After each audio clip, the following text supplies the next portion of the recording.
ثاقب نسار۔ ویسے تو پاکستانی تاریخ میں بڑے بڑے عجوبے پیدا ہوئے ہیں، لیکن ان میں ثاقب نسار اپنا ایک مقام رکھتے ہیں۔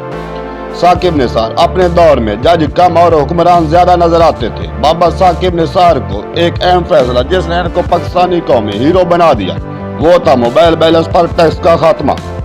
بہرحال اس فیصلے سے پاکستانی عوام میں خوشی کی لہر دوڑ گئی۔ بابا جی کو خبروں کی زینت رہنے کا بھی بڑا شوق تھا، اس کے لیے بابا ثاقب نسار اکثر 100 موٹو لیتے رہتے تھے اور دورے کر کے چھاپے بھی بڑے مارتے تھے۔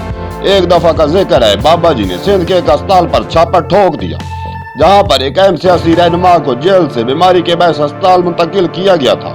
چھاپا مارنے پر معلوم ہوا کہ مریض موصوف کی دوائیوں کی جگہ شراب کی بوتلیں ہیں۔ شراب برآمد کرنے کے بعد تو بابا جی کے نام کے للکارے بھاگ گئے۔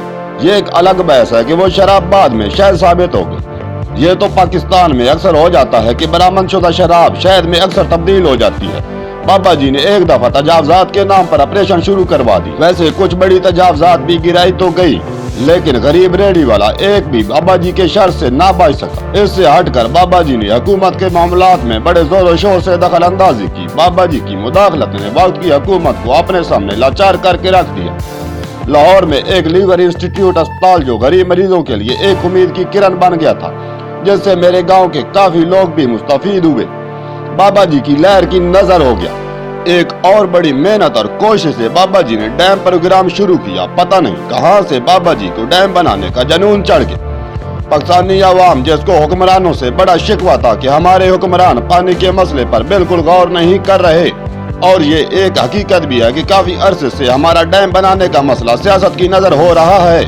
بابا جی کے اس جذبے کو عوام نے خوش آمدید کہا اور دل کھول کر چندہ دیا۔ لیکن یہ ایک الگ بحث ہے کہ بابا جی پاکستانی سیاستدانوں کی طرح پیسہ بغیر ڈکار کے ہضم کر گئے۔ ویسے تو بابا جی پر بڑے بڑے الزام لگے ہیں، لیکن میں ان پر بات نہیں کروں گا کیونکہ وہ سیاسی مسائل ہیں، وہ اپنے مسائل خود نپٹائیں۔ میں نے صرف ان چند باتوں کا تذکرہ کیا ہے جو ہاتھ بابا ثاقب نثار نے ہمارے ساتھ کیے۔